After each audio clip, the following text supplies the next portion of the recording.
oportunidade de nos brindar com as suas palavras. Seja muito bem-vindo. Que Jesus te abençoe. Amém. Amém. Muito agradecida pelas suas palavras carinhosas. Estou aqui, né? É um desafio nesse período aí de quarentena, onde a gente tem aprendido tantas coisas, tem sido também, foi me apresentado esse desafio, né? De falar online. Não é a minha prática, não é a minha experiência, mas estou confiante de que a espiritualidade amiga vai trabalhar e a gente vai conseguir conversar, trazendo as reflexões que foram apresentadas. Essa conversa ela foi baseada nesse livro, Parábolas e Ensinos de Jesus, do Caibar Schutel. E o tema da palestra de hoje é a pérola, que é um dos ensinamentos de Jesus, né? Uma das passagens de Jesus, que é a seguinte: o reino dos céus é semelhante a um negociante que buscava boas pérolas e, tendo achado uma de grande valor, foi vender tudo o que possuía e a comprou. Essa passagem está em Mateus. E aí a primeira reflexão que eu fiquei fazendo, sim, se ele era um negociante, ele já tinha boas pérolas. E ele juntou todas as pérolas que ele tinha como vendedor e comprou uma única pérola. Como vendedor, isso não faz muito sentido, porque assim, a possibilidade de troca, a possibilidade de comércio, de barganha, é menor quando você tem um único objeto. Né? Então, ele juntou todas as outras boas pérolas e trocou por uma única. E aí eu fiquei primeiro pensando que pérolas seriam essas? Que pequenas pérolas seriam essas? E que grande pérola é essa que ele buscava e pela qual ele trocou todas as outras? E aí o Caibar Schutel, nesse livro, ele vai fazer uma correlação com uma outra passagem, que é a passagem que Jesus fala também das pérolas aos porcos. E não adianta dar pérolas aos porcos, que seria como jogar pérolas aos porcos, né? E por que não adianta jogar pérolas aos porcos? Porque as pérolas são duras, não servem para os porcos, porque elas não têm nutrientes. As pérolas servem para os humanos, porque vem nela beleza, porque vem nela riqueza, e por conta disso acabam fazendo negócios com ela. Né? Mas para os porcos ela não serve. E aí o Caibar Schutel faz uma correlação desses porcos com o que ele chama de homens suínos. Quem são esses homens suínos? O que a gente pode pensar desses homens suínos? São essas pessoas que estão somente ligadas aos prazeres da carne, somente ligadas às necessidades da carne. Assim como o porco não tem nenhuma preocupação, digamos, de evolução espiritual, esses homens também ainda não despertaram para essa possibilidade de evolução espiritual. Então, o Caibar os chama de homens suínos, porque eles estão muito ligados às questões da carne e nada ligados às questões do espírito. Então, eles não conseguem ver a beleza espiritual, assim como um porco não consegue avaliar a beleza de uma pérola. Aquilo não é do ambiente dele, não é da possibilidade de entendimento, né? Ele não tem como refletir sobre isso, porque ele não tem parâmetro.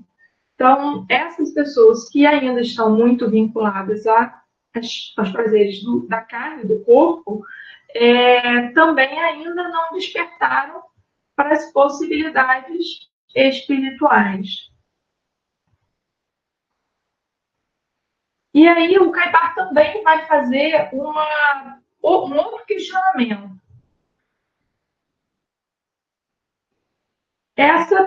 Na verdade, ele faz uma comparação, sendo essa grande pérola o reino dos céus.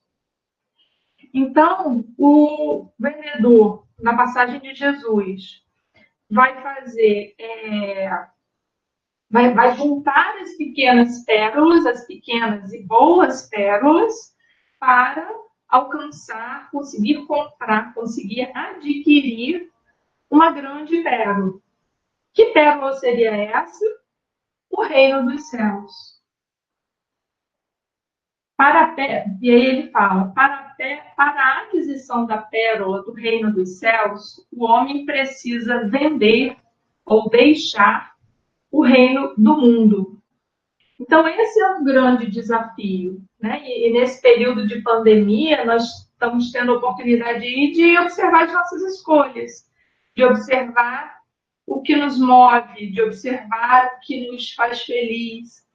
Óbvio que nós ainda estamos ligados aos prazeres do corpo, então nos faz feliz um passeio, ou uma comida, ou uma compra, mas temos agora a possibilidade de avaliação dessa medida. Qual é a nossa medida? O que nos tem feito felizes de fato? Aqueles que nos cercam, quais são as suas necessidades? O que está fazendo falta? O que eles têm de proveitoso? Como tem aproveitado o seu tempo? Como nós temos aproveitado o nosso tempo nesse período de orientação de isolamento social? E aí vem um outro questionamento. Aonde está o reino dos céus? Onde é o reino dos céus?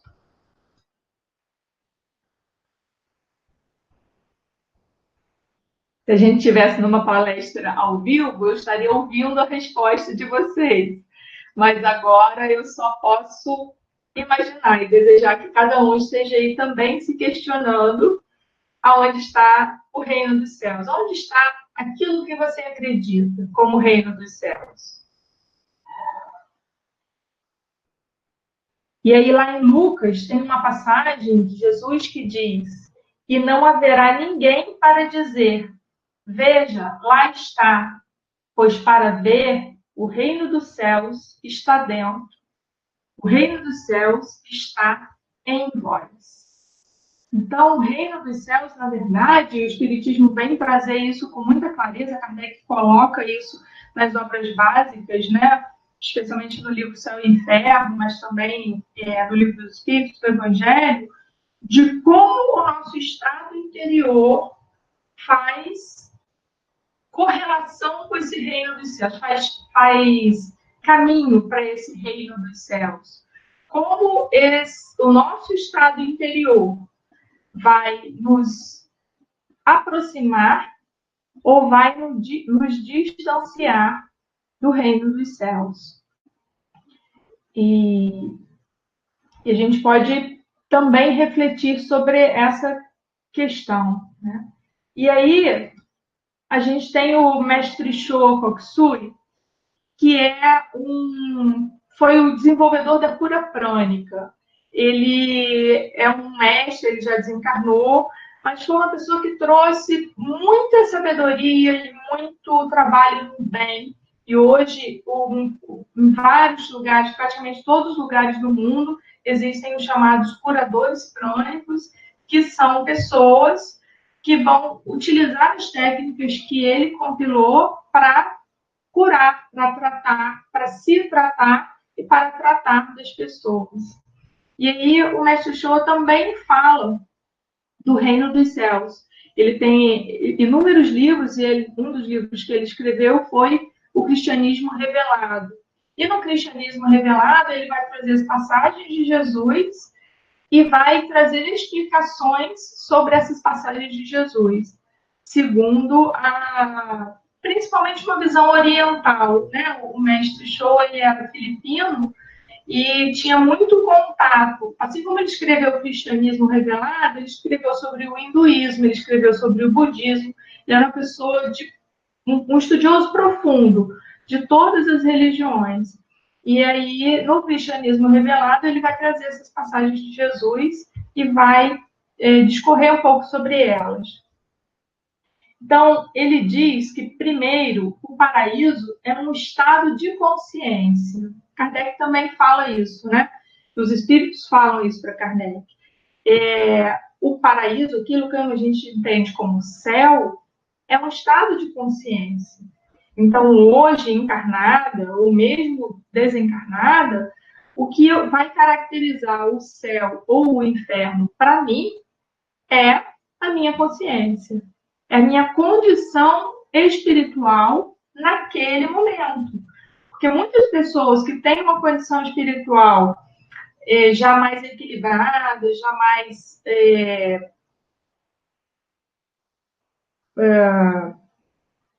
mais próximas, digamos assim, do que a gente acredita como céu, em alguns momentos elas podem se perturbar. Sejam elas encarnadas ou desencarnadas, sejamos nós encarnados ou desencarnados.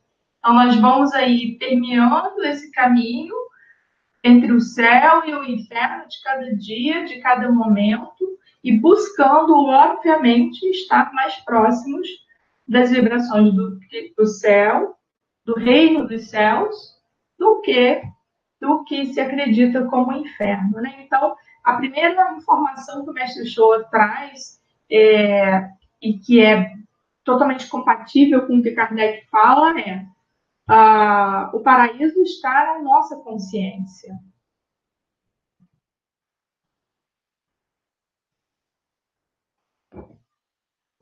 E a segunda pontuação que o mestre Shoa coloca segundo, a porta do paraíso está dentro do seu corpo. E Kardec fala disso um pouco, mas principalmente André Luiz nos traz muita informação sobre isso. Dessa conexão, onde mora o espírito nesse corpo físico. Eu, enquanto espírito, onde habito, para que faça mover e pensar esse corpo físico. Ele habita dentro do nosso crânio, dentro do nosso cérebro, num local chamado glândula pineal. Então, o mestre Shoa vai trazer essa informação da glândula pineal, assim como o André Luiz também traz, e em inúmeros livros ele vai explicar isso cientificamente com muita propriedade, né? E o André Luiz acabou se tornando um especialista até pela sua última encarnação como médico, né? Então ele traz essas informações com clareza para os leigos, mas com profundidade de informação científica, né? E aí a nossa consciência, o nosso espírito está gravado, está vinculado na pineal. E ele está vinculado por um cordão prateado, que vai nos permitir, durante o sono, nos desprendermos, irmos até os locais onde estamos vinculados energeticamente, seja ele de trabalho espiritual, seja ele de repouso, seja necessidade de ver familiares desencarnados, mas que vai nos trazer de volta ao corpo físico ligado a essa pineal, a essa glândula pineal. Então, o mestre Shoa vai estar falando também dessa questão. E aí, na pergunta 621, Kardec pergunta aos espíritos: aonde está gravada a lei de Deus? E eu pergunto a vocês: aonde está gravada a lei de Deus?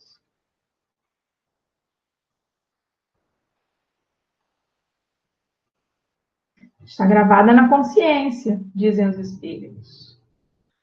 E aí Kardec pergunta, mas se é necessário, se a gente já tem essa gravação na consciência, por que é necessário reencarnar?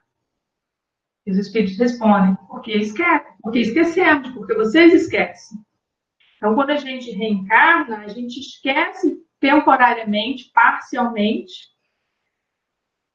a nossa consciência fica um pouco anuviada, vamos dizer assim, sobre as leis de Deus, para que nós possamos buscar, pelos nossos atos, pelas nossas escolhas, pelas nossas atitudes, a melhor forma de iniciar, de construir o reino de Deus dentro de nós. Porque pela consciência, quanto mais elevada é essa consciência, mais rápido e da melhor forma chegaremos ao reino dos céus. Só que esse reino dos céus também é construído dentro de cada um de nós. Não existe somente um reino físico. O reino físico é, no plano espiritual, a materialização dos nossos pensamentos. Então, o reino de Deus vai ser construído a partir das nossas escolhas. E aí, o Espírito Hamed, no livro As Dores da Alma, ele vai falar que a capacidade de amar está presente na alma humana, mas para que floresça, exige maturação da consciência. Então, a gente vai observando que, à medida que a gente vai amadurecendo, e isso não necessariamente tem a ver com a idade do corpo físico, a gente percebe crianças nascendo, né, essa nova geração, que Kardec falou lá na Gênese da geração nova, a gente vai percebendo a maturação espiritual dessa consciência e essa facilidade de amar, né? As crianças nascem com menos dificuldades de entendimento das diferenças, elas nascem com menos desgastes, né? As crianças de hoje em dia, especialmente. E aí a gente tem inúmeros estudos falando das crianças índigo, cristal, arco-íris e etc. Que, sim, eu não tenho muito conhecimento, mas eu sei que existem inúmeros estudos falando sobre isso. Ou seja, é de fato a geração nova que vem chegar para renovar a Terra.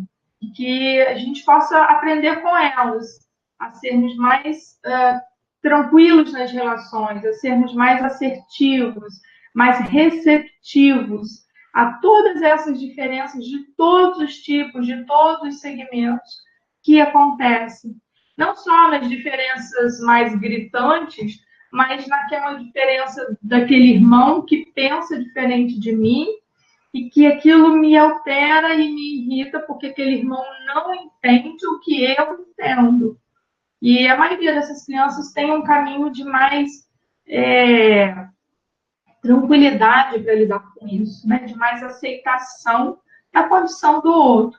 E essa certamente é uma maturação dessa consciência, da consciência espiritual, da lei de Deus que está gravado na nossa consciência e que está guardada na glândula pineal. O Espírito Hamed vai falar de aprimoramento de sentimentos. Muitas vezes nós temos que nos esforçarmos para aprimorar nossos sentimentos, né? O Emmanuel falava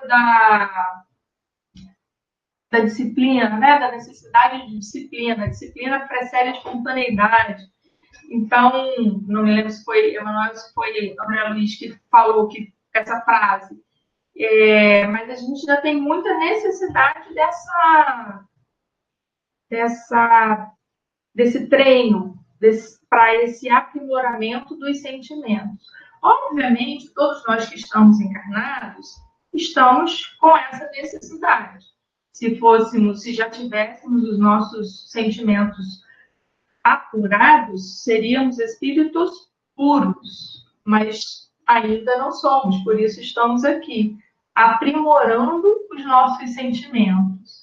E aí, tem uma coisa que é muito importante também da gente lembrar, que dificilmente numa encarnação nós vamos aprimorar todos os sentimentos. Dificilmente. Então, que a gente possa aproveitar esse período aí, que muita gente tem a oportunidade de reflexão. Lógico, tem muita gente trabalhando, tem muita gente. Mas a reflexão ela pode ser feita mesmo quando a gente está trabalhando ou quando a gente está em casa, assistindo uma palestra, assistindo televisão, fazendo comida, lavando roupa, enfim. A gente pode estar sempre pensando, né? Porque o pensamento não para, e o pensamento vem do espírito. Então, a gente pode estar refletindo o que nesta encarnação eu quero melhorar. No que eu preciso, de fato, ser melhor? O que eu posso melhorar nessa encarnação? Eu posso não melhorar 100%, mas eu posso melhorar 30%.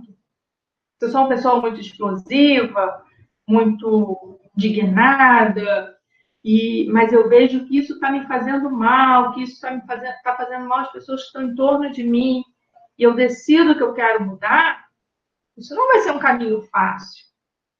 Mas é necessário que tomemos consciência dessa maturação da consciência, como diz o Hamed, para identificarmos quais sentimentos precisamos aprimorar. Se eu sou uma pessoa mais pacata, mais devagar, né? Não tenho muita atitude. Será que eu não estou precisando aí me mover? Será que eu não estou precisando agir? Enfim, cada um vai saber de si e não adianta a gente interferir ou querer julgar o outro, né? Porque a gente faz isso muito, assim. Ah, não, fulano está precisando ter essa e essa atitude. Está precisando melhorar nisso e nisso.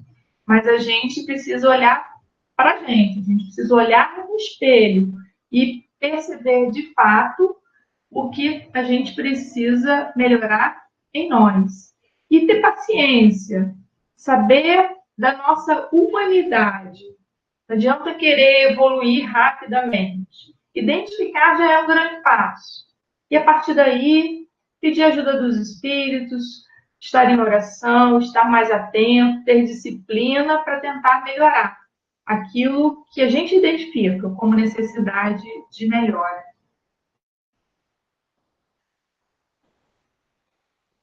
E aí eu vou pedir licença a vocês para ler um trechinho do livro Estude Viva, porque, assim, André Luiz é muito perfeito naquilo que ele coloca, e eu teria muita dificuldade de fazer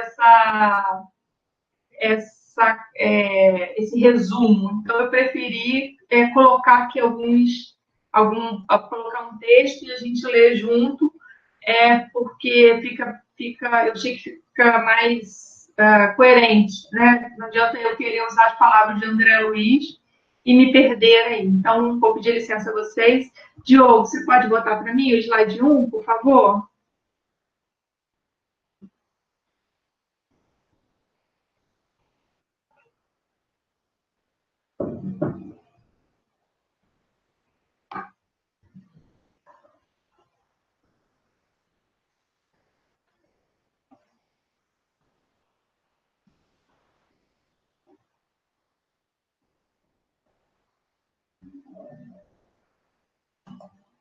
Diogo?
Tem.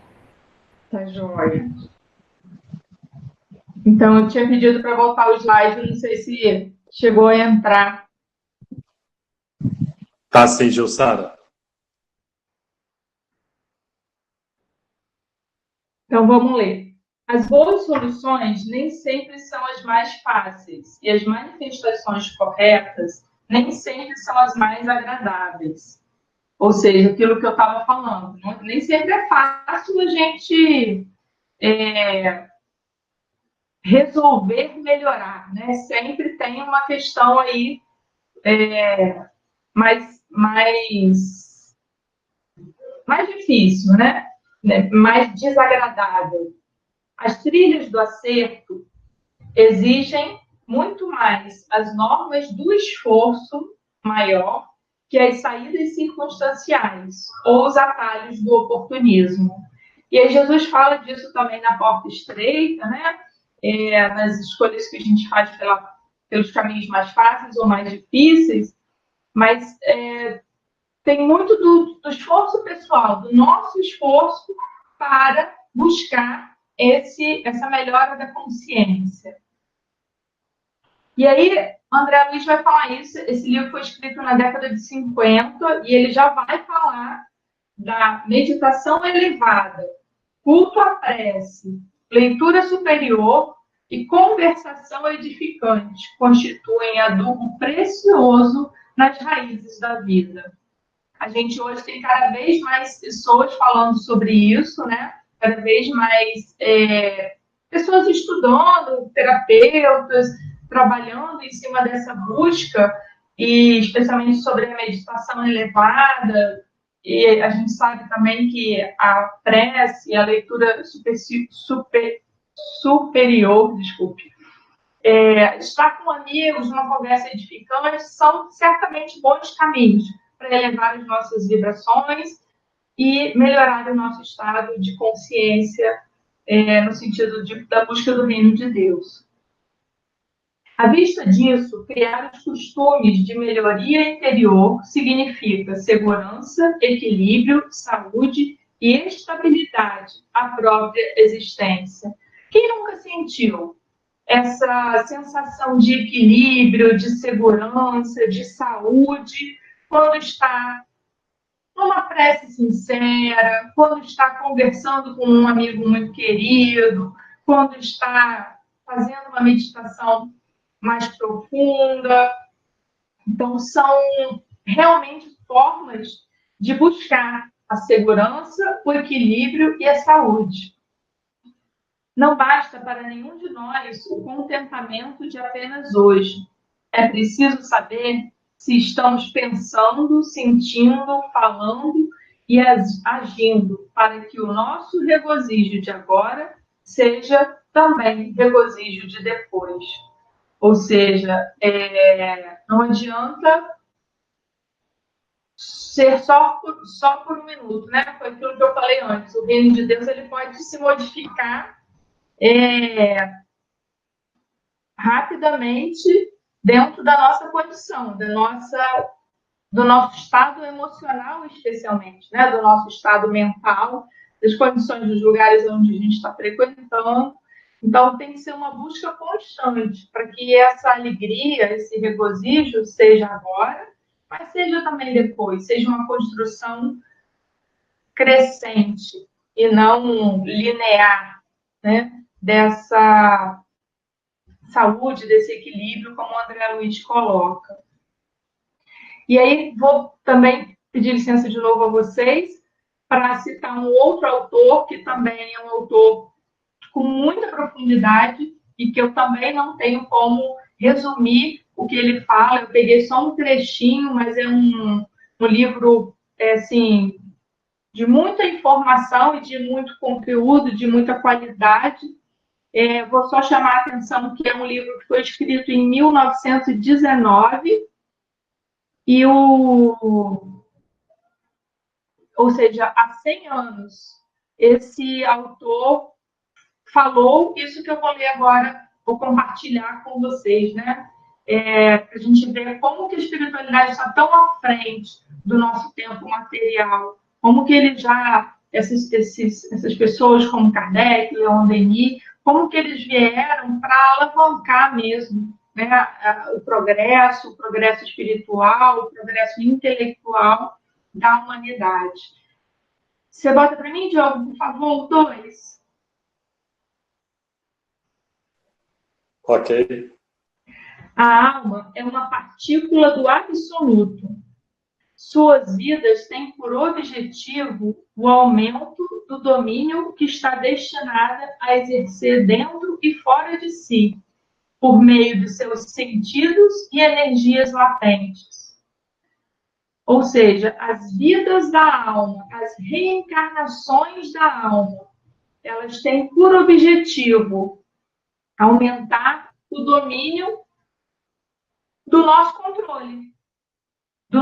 controle interno e do nosso controle sobre a nossa atitude externa. Nós não temos controle sobre aquilo que está ao nosso redor, mas nós temos controle sobre nós, sobre os nossos sentimentos, sobre as nossas emoções, sobre os nossos pensamentos.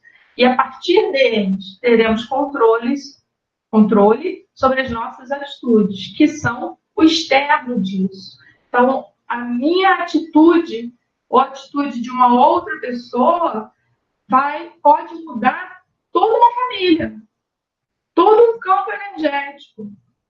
Em geral, algumas pessoas, nos trabalhos, existem algumas pessoas que são pessoas chaves.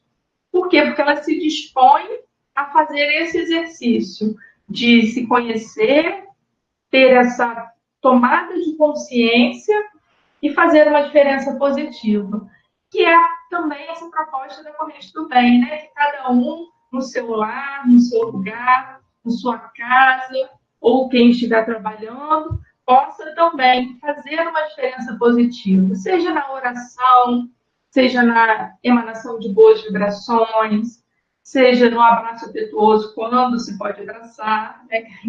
Nesse momento a gente não está muito podendo, mas enfim, um abraço virtual, um abraço espiritual, se fazer presente, são formas aí, né, de buscar essa melhora. E aí, Leon Denis continua. Pode alcançar-se esse resultado por processos diferentes, pela ciência ou pela meditação, pelo trabalho ou pelo exercício moral. O melhor processo consiste em utilizar todos esses modos de aplicação. Ou seja, uma coisa não exclui a outra. Nós podemos ter a meditação, nós podemos ter a ciência, o exercício moral, o trabalho no bem. E aí ele vai falar, em completá-los uns pelos outros. Eles se completam. Todos esses trabalhos, eles não se excluem, eles se completam. O mais eficaz, porém, de todos é o exame íntimo, é a introspecção. É o que no Espiritismo a gente fala de reforma íntima, né?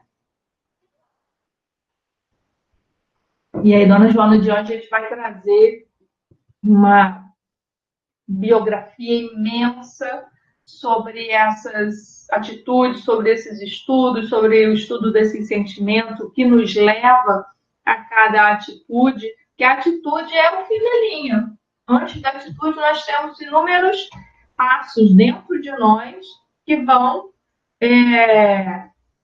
justificar, entre aspas, aquela atitude. Às vezes poderiam ser modificados, às vezes não. Vai depender aí da nossa escolha e do nosso nível de consciência, né? Então, o exame íntimo, a introspecção, é, segundo Leon Denis, a melhor forma de buscar esse resultado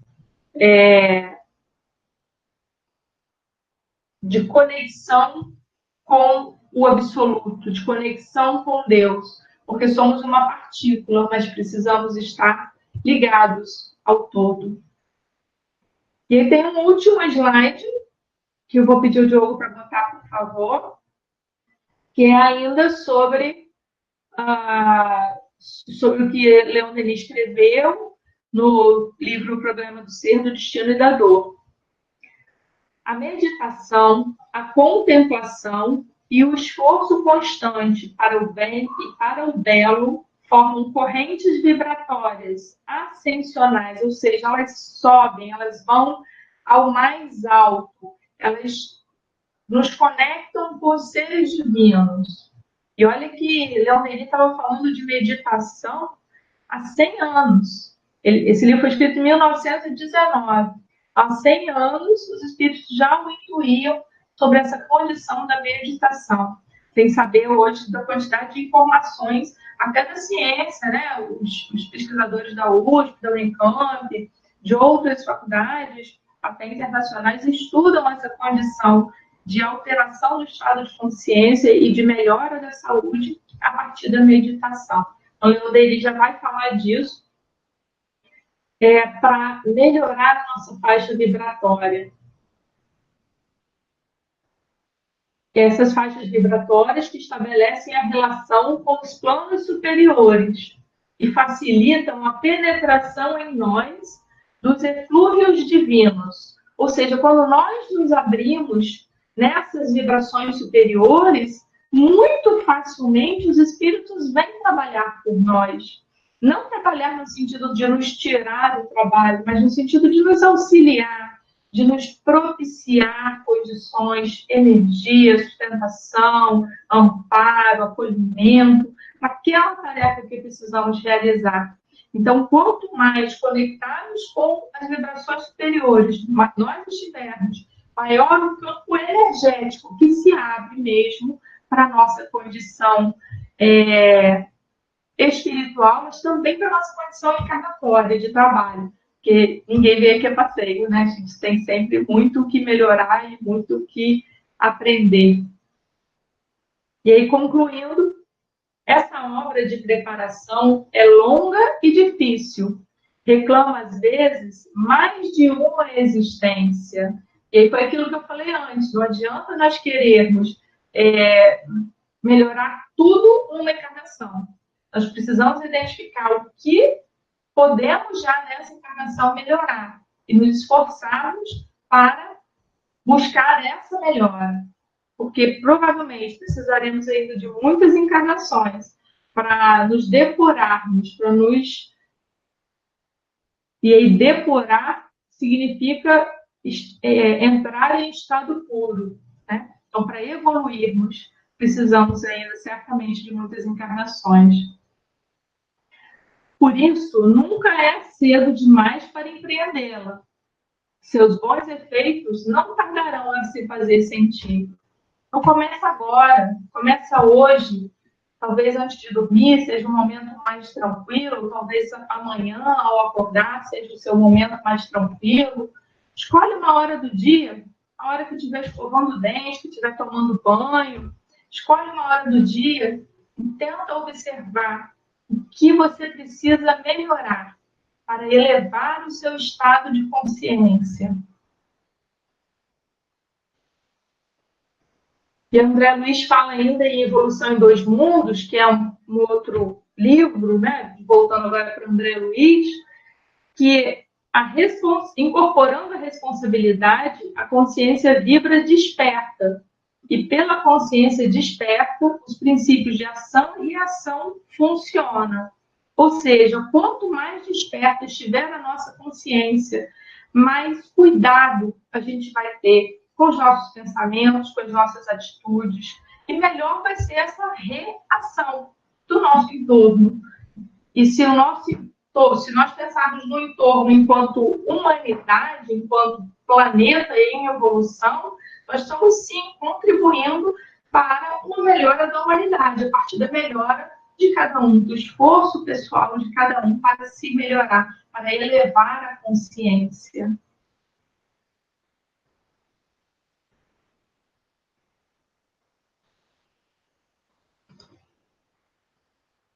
E aí André Luiz fala, à medida que a responsabilidade se apossou do espírito, iluminou-se a consciência do homem. A centelha da razão converte-se em chama divina. Então, quando a gente tem um aumento da nossa consciência, a gente tem o brilho da nossa centelha divina, da nossa chama divina, daquilo de divino que há em nós, como espíritos, como seres. E assim nós vamos alcançar o reino de Deus, que está em nós, mas que precisa de um caminho de conexão energética, de conexão vibracional amplo, para que possamos, de fato, permitir esse fluxo divino em nós. À medida que o homem vai entendendo o seu propósito, o que cabe a ele fazer nessa encarnação, ele vai buscando a sua centelha divina, ele vai buscando aumentar a sua consciência. E cada um vai ter o seu caminho de aumento dessa condição de consciência.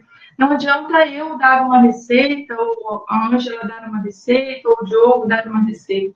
Cada um sabe qual é a sua história encarnatória, qual é a melhor forma de se fazer melhor internamente. Qual é a sua forma de ser feliz?